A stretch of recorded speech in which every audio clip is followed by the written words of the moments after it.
നമ്മൾ സോൾവ് ചെയ്യാൻ പോകുന്ന problem LeetCode number 1957 delete characters to make fancy string എന്ന പ്രോബ്ലമാണ്. അപ്പോൾ ഇതൊരു ഈസി പ്രോബ്ലമാണ്, വലിയ ബുദ്ധിമുട്ടൊന്നുമില്ല. ഇതിൽ ഉദ്ദേശിക്കുന്നത് നമ്മളൊരു ഫാൻസി സ്ട്രിങ് പറഞ്ഞിരിക്കുന്നത് it's a string where there is no 3 consecutive characters are equal. അതായത് 3 ക്യാരക്ടേഴ്സ് അടുപ്പിച്ച് വന്നു കഴിഞ്ഞാൽ അത് ഫാൻസി സ്ട്രിങ്ങായി കൺസിഡർ ചെയ്യില്ല. മാക്സിമം 2 എണ്ണമാണ് അടുപ്പിച്ച് വരാൻ പറ്റുള്ളൂ. ഇപ്പോൾ ഇവർ തന്നിരിക്കുന്ന എക്സാമ്പിൾ നോക്കുകയാണെങ്കിൽ ഇവിടെ ഇവർ LeetCode എന്ന് പറഞ്ഞ് തന്നിട്ടുണ്ട്. LeetCodeൽ 3 E വെച്ച് കൊടുത്തിട്ട് അവിടെ ഒരു E എക്സ്ട്രാ ആണ്. അപ്പോൾ അത് ഫാൻസി സ്ട്രിങ് ആക്കി മാറ്റണമെങ്കിൽ ആ ഒരു E മാറ്റിക്കഴിഞ്ഞാൽ പരിപാടി കഴിഞ്ഞു. അതേപോലെ അവർ രണ്ടാമത്തെ ഒരു എക്സാമ്പിൾ ഇവിടെ ഒരു A അത് കഴിഞ്ഞൊരു 4 തന്നിട്ടുണ്ട്. അപ്പോൾ ഇവിടെ ഇതിൽ ആദ്യത്തെ 3 Aയിൽ ഒരു A എക്സ്ട്രാ ആണ്, പിന്നെ ലാസ്റ്റ് വരുന്ന 4 Aയിൽ 2 A എക്സ്ട്രാ ആണ്. അപ്പോൾ ആ എക്സ്ട്രാ വരുന്ന അടുത്തടുത്തുള്ള എകളിൽ നിന്ന് ഒരു 2 A എടുത്ത് മാറ്റി ലാസ്റ്റുള്ളതിൽ നിന്ന് ആദ്യത്തേന്ന് ഒരു A മാറ്റി. അപ്പോൾ ഇത്രയേ ഉള്ളൂ, സിമ്പിൾ ചോദ്യമാണ്. അപ്പോൾ നമ്മളിതിനെ എങ്ങനെ സോൾവ് ചെയ്യാൻ പറ്റുമെന്നുള്ളത് ആലോചിക്കാം. അപ്പോൾ നമുക്ക് 3 ഐറ്റംസ് ഉണ്ട്. നമുക്ക് ഈ LeetCode എന്നുള്ള ഈ സ്ട്രിങ്ങിനെ 1 by 1 നമുക്ക് കൺസിഡർ ചെയ്യാം. അപ്പോൾ ആദ്യം നമ്മൾ നമ്മുടെ ആദ്യത്തെ ലെറ്ററാണ് എടുക്കാൻ പോകുന്നത്. അപ്പോൾ നമ്മൾ ഇവിടെ എടുത്തു. ആൻഡ് കൗണ്ട്, അപ്പോൾ നമ്മൾ കൗണ്ട് എന്ന് പറയുന്നത് കൗണ്ട് ഓഫ് കറൻറ്റ് ലെറ്റർ. അതായത് ഇപ്പോൾ നമ്മൾ ഒരു തവണ കണ്ടു, അപ്പോൾ കൗണ്ട് 1 ആയിരിക്കും. റിസൾട്ട് എന്ന് പറയുന്നത് ഇപ്പോൾ കൗണ്ട് 1 ആണെങ്കിൽ കുഴപ്പമില്ല. ക്വസ്റ്റ്യനിൽ അവർ പറഞ്ഞിരുന്നത് കൗണ്ട് 3 കഴിഞ്ഞ് കഴിഞ്ഞാലാണ് പ്രശ്നം, 2 വരെ ഓക്കെ ആണെന്നാണ്. അപ്പോൾ 3 ആയിട്ടില്ല എന്നുണ്ടെങ്കിൽ നമുക്ക് റിസൾട്ടിൽ എല്ലാം ആഡ് ചെയ്യാം. എന്നിട്ട് നെക്സ്റ്റ് നമുക്ക് ഇയിലോട്ട് പോവാം. ഇ വരുമ്പോൾ നമ്മുടെ മുമ്പ് ഉണ്ടായിരുന്ന ലെറ്റർ ആണോ എന്ന് കമ്പയർ ചെയ്യുക. അപ്പോൾ എല്ലും ഇയും ഈക്വൽ അല്ല. അപ്പോൾ നമ്മുടെ കൗണ്ട് വീണ്ടും റീസെറ്റ് ചെയ്യുക 0 ആക്കിയിട്ട്. ആൻഡ് ഈ ആദ്യത്തെ കൗണ്ടാണ് വീണ്ടും വരുന്നത്. അപ്പോൾ നമുക്കിവിടെ വീണ്ടും കൗണ്ട് 1. ആൻഡ് റിസൾട്ട് ഇവിടെ കൗണ്ട് 1 തന്നെയാണ്, പ്രശ്നമില്ല. നമുക്ക് ഇവിടെ ആഡ് ചെയ്യാം. പിന്നെ അതേപോലെ അടുത്ത വരും. അടുത്ത വരുമ്പോൾ നമ്മുടെ ഇപ്പോഴത്തെ ലെറ്ററും മുമ്പത്തെ ലെറ്ററും സെയിം ആണ്. അപ്പോൾ നമുക്ക് കൗണ്ട് ഇൻക്രീസ് ചെയ്യാം. LEE. അത് കഴിഞ്ഞ് ഇനി നെക്സ്റ്റ് വരുന്നത് ഒരു ഇയും കൂടെയാണ്. അപ്പോൾ ഇവിടെ വരുമ്പോൾ നമ്മുടെ കൗണ്ട് 3 ആയി. അപ്പോൾ 3 ആവുമ്പോൾ നമ്മൾക്ക് അവിടെ ഒന്നും ചെയ്യാൻ പറ്റില്ല. കൗണ്ട് 3 ആയി. റിസൾട്ട് ഇവിടെ LEE എന്നാണ് വന്നിരിക്കുന്നത്. അപ്പോൾ 2ലും മേലെ ആവുമ്പോൾ നമ്മൾ LEE തന്നെ വെച്ചാൽ മതി, ആ ലെറ്റർ ഇവിടെ എഴുതണ്ട. അത് കഴിഞ്ഞ് ഇനി നെക്സ്റ്റ് T വരുമ്പോൾ നമ്മുടെ ലെറ്റർ ഈക്വൽ അല്ല.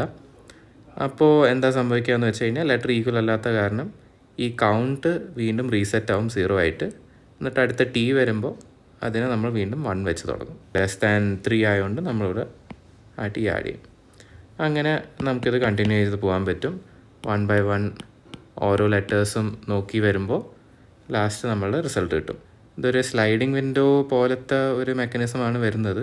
അപ്പോൾ നമുക്കിതിൻ്റെ കോഡിങ് എങ്ങനെയാണെന്ന് നോക്കാം. നേരത്തെ പറഞ്ഞ പോലെ നമ്മൾ പൈത്തണിലാണ് ചെയ്യുന്നത്. ആദ്യം നമ്മൾക്ക് ഫൈനൽ ആൻസർ സ്റ്റോർ ചെയ്യാനായിട്ട് റിസൾട്ട് എന്ന് പറഞ്ഞ് ഒരു സ്ട്രിങ് വെറുതെ എംപ്റ്റി ആയി ഡിക്ലെയർ ചെയ്യാം. നമ്മളുടെ കൗണ്ട് ഓഫ് ലെറ്റേഴ്സ് നേരത്തെ പറഞ്ഞ പോലെ സ്റ്റോർ ചെയ്യാൻ ജസ്റ്റ് ഒരു വേരിയബിളിൽ നമ്മൾ 0 ആയി ഇനീഷ്യലൈസ് ചെയ്യാം.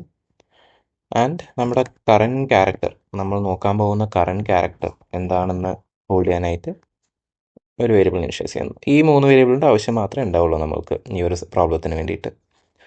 എന്നിട്ട് ഇനി നമുക്ക് ഈ എസ് എന്ന് പറഞ്ഞ സ്ട്രിങ്ങിൽ 1 by 1 ക്യാരക്ടേഴ്സ് നമുക്ക് ഒരു ലൂപ്പിലെടുക്കാം. അപ്പോൾ പൈത്തണിൽ നമുക്ക് ഫോർ ക്യാരക്ടർ ഇൻ എസ് എന്ന് പറഞ്ഞ് കൊടുത്താൽ 1 by 1 എസ്സിലുള്ള ഓരോ ക്യാരക്ടേഴ്സ് നമുക്ക് ലൂപ്പിൽ കിട്ടിക്കൊണ്ടിരിക്കും. ആൻഡ് ആദ്യം നമുക്ക് ചെക്ക് ചെയ്യേണ്ടത് if character equals current character. അതായത് നമ്മൾ ഇതുവരെ കൺസിഡർ ചെയ്തുകൊണ്ടിരിക്കുന്ന ക്യാരക്ടർ തന്നെയാണോ ഇപ്പോൾ പുതിയതായിട്ട് കാണാൻ പോകുന്നത് എന്ന് നമ്മൾ ജസ്റ്റ് ഒന്ന് ചെക്ക് ചെയ്യുന്നു.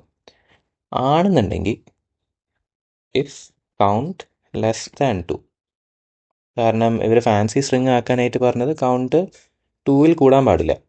അപ്പോൾ കൗണ്ട് ലെസ് ദാൻ 2 ആണെങ്കിൽ നമ്മൾ റിസൾട്ടിൽ ഈ ക്യാരക്ടറിനെ ആഡ് ചെയ്യുന്നു. ഇപ്പോൾ നമ്മൾ പൈത്തണിൽ result plus equal to character എന്ന് കൊടുത്തു കഴിഞ്ഞാൽ അതിൻ്റെ അർത്ഥം നമ്മൾ ആ കറൻ്റ്ലി കിട്ടിയ ക്യാരക്ടർ നമ്മളുടെ റിസൾട്ടിലോട്ട് അപ്പെൻഡ് ചെയ്യുന്നു എന്നുള്ളതാണ്. അത് കഴിഞ്ഞ് നമ്മളപ്പോൾ ഒരു ക്യാരക്ടറിനെ അപ്പെൻഡ് ചെയ്തു.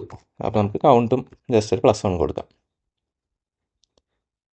ഇനി നമ്മൾ ക്യാരക്ടർ ഈക്വൽ അല്ല എന്നുണ്ടെങ്കിൽ നമ്മൾക്ക് കറൻറ്റ് ക്യാരക്ടർ ഈക്വൽ ടു നമ്മൾ പുതിയതായി കണ്ട ക്യാരക്ടർ. ഇവിടെ നമുക്ക് കൗണ്ടൊന്നും ചെക്ക് ചെയ്യേണ്ട ആവശ്യമില്ല. കാരണം പുതിയ ക്യാരക്ടറിലോട്ട് മാറുകയാണെന്നുണ്ടെങ്കിൽ കൺസെക്യൂട്ടീവായിട്ട് അടുത്തടുത്ത് ഉള്ള ക്യാരക്ടേഴ്സിൻ്റെ കൗണ്ട് മാത്രമേ നമുക്ക് നോക്കേണ്ട ആവശ്യമുള്ളൂ. അപ്പോൾ പുതിയൊരു ക്യാരക്ടർ കാണുകയാണെങ്കിൽ എന്തായാലും നമ്മളെ കൗണ്ട് റീസെറ്റ് ആവും 0-ലോട്ട്. എന്നിട്ട് നമ്മുടെ ഒരു പുതിയ ക്യാരക്ടറിനെ കിട്ടി. അപ്പോൾ ഒരു ക്യാരക്ടറിനെ കണ്ടല്ലോ, അപ്പോൾ നമുക്ക് കൗണ്ട് ജസ്റ്റ് 1 ആക്കാം. ആൻഡ് ഫൈനലി ഇപ്പോൾ നമുക്ക് ഒരു ക്യാരക്ടറിനെ പുതിയതായി കിട്ടി. അപ്പോൾ ആ ക്യാരക്ടറിന് വേണ്ടിയിട്ട് നമുക്ക് റിസൾട്ടിലോട്ട് അങ്ങ് ആഡ് ചെയ്യാം. Result plus equal to character. അപ്പോൾ ഇവിടെ ബേസിക്കലി എല്ലാം കഴിഞ്ഞു. ഇനി നമുക്ക് ലാസ്റ്റ് ജസ്റ്റ് നമ്മളുടെ റിസൾട്ട് അങ്ങ് റിട്ടേൺ ചെയ്യണം. അപ്പോൾ ഒന്നും കൂടെ ഇതിൽ കൂടെ പോകാം. നമുക്ക് 3 വേരിയബിൾസ് ഡിക്ലെയർ ചെയ്തു: result, count and current character. S എന്ന സ്ട്രിങ്ങിൽ നമ്മൾ ഒരു ലൂപ്പ് എടുക്കുന്നു. For each character in S നമ്മൾ ആദ്യം ചെക്ക് ചെയ്യുന്നു character equal to current character. അത് ഈക്വൽ ആണെന്നുണ്ടെങ്കിൽ നമ്മൾക്ക് കൗണ്ട് ലെസ് ദാൻ 2 ആണോ നോക്കണം. കാരണം 2 ആയി കഴിഞ്ഞ് കഴിഞ്ഞാൽ പിന്നെ നമുക്ക് ആ ക്യാരക്ടർ എടുക്കാൻ പറ്റില്ല. അപ്പോൾ ലെസ് ദാൻ 2 ആണെങ്കിൽ നമ്മൾ റിസൾട്ടിലോട്ട് ആ ക്യാരക്ടറിനെ ആഡ് ചെയ്യുന്നു. ആൻഡ് കൗണ്ട് നമ്മൾ 1 വെച്ച് ഇൻക്രീസ് ചെയ്യുന്നു. ഇനി അത് ഈക്വൽ അല്ല എന്നുണ്ടെങ്കിൽ നമുക്ക് ഒരു പ്രശ്നവുമില്ല. കറൻറ്റ് ക്യാരക്ടറിനെ പുതിയ ക്യാരക്ടറായി ഡിക്ലെയർ ചെയ്യുന്നു. കൗണ്ട് 1 ആണ്, കാരണം പുതിയ ക്യാരക്ടറിനെ ജസ്റ്റ് നമ്മൾ കണ്ടുള്ളൂ. അപ്പോൾ കൗണ്ട് 1 ആയിരിക്കും. ആൻഡ് വീണ്ടും റിസൾട്ടിലോട്ട് ആഡ് ചെയ്യുന്ന ഒരു പ്രശ്നവുമില്ല, നമ്മളതവിടെ ആഡ് ചെയ്യുന്നു. ഇനി നമുക്കിതൊന്ന് റൺ ചെയ്ത് നോക്കാം. നമ്മളെ ടെസ്റ്റ് റിസൾട്ട്സ് എല്ലാം പാസ്സായി. നമുക്ക് സബ്മിറ്റ് ചെയ്യാം.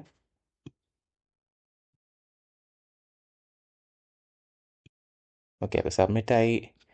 ബീറ്റ്സ് 100%. അപ്പോൾ 100% നമ്മളുടെ കോഡ് ബീറ്റ് ചെയ്തിരിക്കുന്നതാണ്. കോംപ്ലക്സിറ്റി ഇതിൻ്റെ ഓഫ് n ആയിട്ട് വരും. കാരണം നമ്മൾ ഈ അറേയിൽ ജസ്റ്റ് 1 ഇറ്ററേഷൻ മാത്രം ചെയ്യുന്നുള്ളൂ. എല്ലാ ക്യാരക്ടറും നമ്മൾ ഓരോ തവണ കൺസിഡർ ചെയ്യുന്നു. എന്നിട്ട് അത് ഇവർ പറഞ്ഞ കണ്ടീഷൻ സാറ്റിസ്ഫൈ ആവുന്നുണ്ടെങ്കിൽ നമ്മൾ റിസൾട്ടിൽ ആഡ് ചെയ്യുന്നു. അല്ലാന്നുണ്ടെങ്കിൽ അത് സ്കിപ്പ് ചെയ്ത് അടുത്ത ക്യാരക്ടറിലോട്ട് പോകുന്നു. അപ്പോൾ എല്ലാവർക്കും ഇന്നത്തെ വീഡിയോ ഇഷ്ടപ്പെട്ടെന്ന് വിചാരിക്കുന്നു. ഇതൊരു ഈസി പ്രോബ്ലം ആയിരുന്നു. Like, share, subscribe. അടുത്ത വീഡിയോയിൽ കാണാം. Thank you for watching.